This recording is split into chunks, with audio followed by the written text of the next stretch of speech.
அனைவருக்கும் வணக்கம். என் பெயர் ஐஸ்வர்யா. தமிழ்துறை உதவி பேராசிரியர், பிபிஜி கலை மற்றும் அறிவியல் கல்லூரி.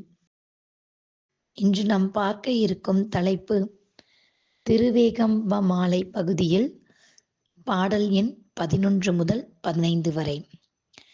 திருவேகம்ப மாலை என்ற இந்த நூலினுடைய ஆசிரியர் யார் என்று பார்த்தால் பட்டினத்தார். திருவேகம்ப மாலையில் பாடல் எண் 11 முதல் 15 வரை பார்க்க இருக்கின்றோம். திருவேகம்ப மாலையை இயற்றியவர் பட்டினத்தடிகள். இவரது காலம் கிபி 11ஆம் நூற்றாண்டு. இவரினுடைய இயற்பெயர் திருவெண்காடர். இவர் காவிரி பூம்பட்டினத்தில் வணிகத் தொழில் புரிந்து வந்த பெரும் செல்வராவார். கடல்வழி வாணிகத்தில் பெரும் பொருள் ஈட்டியவர்.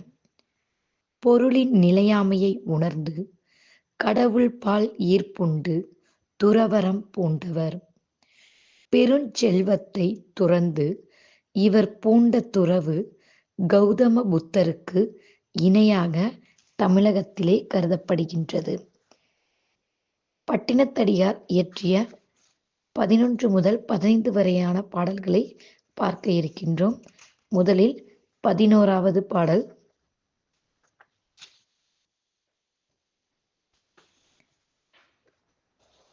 வரிக்கோல வேல்விழியார் அனுராக மயக்கில் சென்று சரிக்கோது வேன் எழுத்து அஞ்சுஞ் சொலின் தமியேன் நுடலம் நரிக்கோ கழுகு பருந்தினுக்கோ வெய்ய நாய்தனக்கோ ஏரிக்கோ இறையெதுக்கோ இறைவா கச்சி ஏகம்பனே. முதலில் இப்பாடலில் இடம்பெற்றிருக்கக்கூடிய அந்த சொற்களுக்கான பொருள்களை பார்த்துக் கொள்வோம். வரிக்கோல என்றால் வரிகள் போன்ற கூரிய வேல் விழிகளை உடைய. அனுராகம் என்ற சொல்லின் பொருள் காதல். சரிக்கோது என்ற சொல்லின் பொருள் நாணம். தமியேன் என்ற சொல்லின் பொருள் தனிமையான நான். இப்பொழுது பாடலின் விளக்கத்தை பார்க்கலாம். கூரிய விழிகளை உடைய அந்த பெண்ணின் மீது கொண்ட காதல் மயக்கத்தால் அதிகமான நாணத்தாலும் எழுத முடியாமல் சொல்லவும் முடியாமல் நான் இருக்கின்றேன்.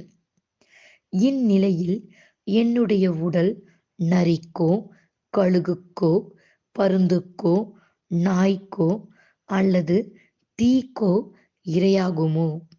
இல்லையெனில் யாருக்கானது? கச்சி நகரில் உறையும் ஏகாம்பரேஸ்வரனாகிய இறைவனே, இதை நீ கூறுவாயாக என்று இந்த பாடலில் கூறுகின்றார். இந்த பாடலினுடைய உட்கருத்து என்ன என்று பார்த்தால், பெண்ணின் மீது கொண்ட காதலால் எதையும் வெளிப்படுத்த முடியாத நிலையில் துன்புறுகின்றார். அந்த நிலையிலும் கூட உடலினுடைய நிலையாமையை உணர்த்துவதாக இப்பாடல் அமைந்துள்ளது. இரண்டாவது பாடல். காதென்று மூக்கென்று கண்ணென்று காற்றி என் கண்ணெதிரே மாதென்று சொல்லி வரும் மாயை தன்னை மறலிவிட்ட தூதென்று எண்ணாமல் சுகமென்று நாடும் இத்துற்புறுத்தியை ஏதென்றெடுத்துரைப்பேன் இறைவா கச்சி ஏகம்பனே. முதலில் சொற்களின் பொருள் பார்த்து விடுவோம். மறலிவிட்ட என்றால் யமன் அனுப்பிய தூது. துர்ப்புத்தியை என்றால் அறிவில்லாத புத்தி. பாடலின் பொருள். காது, மூக்கு, கண் என உடல் உறுப்புகளை காட்டி என் கண்முன்னே அழகிய பெண் என்று தோன்றி மனிதனை மயக்கும் இச்சை என்னும் மாயை உன்னையே யமன் அனுப்பிய தூதுவன் போல் நடத்துகிறது. இத்தகைய மயக்கத்தை சுகம் என எண்ணி நாடும் இந்த அறிவில்லாத மனநிலை எதனால் வந்தது என்று நான் எப்படி விளக்குவேன் என்று கச்சி ஏகம்பனே ஆண்டவனே என்று கூறுகின்றார். இப்பாடலினுடைய உட்கருத்து ஐம்புலன் அடக்கம். அதாவது 5 புலன்களையும் அடக்க வேண்டும். அந்த ஐம்புலன்களை அடக்கி இறைவனை பற்றிய எண்ணங்களை தன்னுடைய ஆழ் மனதில் புகுத்துவது எப்படி என்பதே பாடலினுடைய உட்கருத்தாக இருக்கிறது. அடுத்த பாடல். ஊரும் சதமல்ல உற்றார் சதமல்ல உற்று பெற்ற பேரும் சதமல்ல பெண்டிர் சதமல்ல பிள்ளைகளுக்கு சீரும் சதமல்ல செல்வமும் சதமல்ல தேசத்திலே யாரும் சதமல்ல நின்றால் சதம் கச்சி ஏகம்பனே. அதாவது இங்கு சதம் என்ற சொல்லின் பொருள் நிரந்தரம், சதமல்ல என்ற சொல்லின் பொருள் நிலையானது அல்ல என்று பொருள். இந்த ஊரும் நமக்கு நிலைத்திருக்காது, உறவினர்களும் நம்முடன் நிலைத்திருக்க மாட்டார்கள், பெண்டிரும் நம்முடன் நிலைத்திருப்பதில்லை, பிள்ளைகளும் நிலைத்திருப்பதில்லை, செல்வமும் நிலைத்திருப்பதில்லை. இந்த உலகத்தில் யாருமே நிலைத்தவர்கள் அல்ல. நிலையானது உன்னுடைய பாதத்தை சரணடைவது மட்டுமே என்று கூறுகின்றார். இப்பாடலில் உட்கருத்து என்றால் என்ன என்றால், எந்த ஒரு பாசங்களிலும் சிக்காமல் சிவபெருமானினுடைய திருவடியை பற்றி கொள்வதே உண்மையான நோக்கம் என்று கூறுகின்றார். அடுத்ததாக 4வது பாடல்.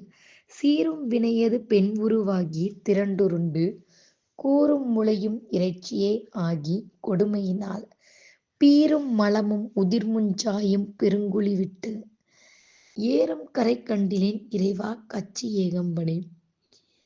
இந்த பாடலில் பொருள் என்னவென்றால், கொடுமையான வினைகள் பெண்ணினுடைய உருவம் எடுத்து உடல் உறுப்புகள், மாமிசம், மலக்கழிவு, இரத்தம் ஆகியவற்றால் நிரம்பிய பெரிய குழியாக மனிதனை வீழ்த்துகின்றன. அந்த பயங்கரமான வினைக்குழியிலிருந்து மேலேறி விடுதலை பெறும் வழியை காண முடியாமல் துன்பப்படுகின்றேன். அந்த நிலையிலிருந்து என்னை காக்க வேண்டுகின்றேன் என்று இறைவனிடம் வேண்டுகிறார். இதனுடைய உள்கருத்து, காமத்தில் என்னுடைய மனம் ஈடுபட்டுவிடக் கூடாது, பெண்ணாசை இருக்கக்கூடாது என்பதை பாடலினுடைய உட்கருத்து.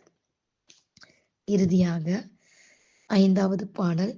பொருளுடையோரை செயலினும் வீரரை போர்க்களத்தினும் தெருளுடையோரை முகத்தினும் தேர்ந்து தெளிவது போல் அருளுடையோரை தவத்தில், குணத்தில், அருளில், அன்பில், இருளறு சொல்லிலுள் காணத்தகும் கச்சி ஏகம்பனே.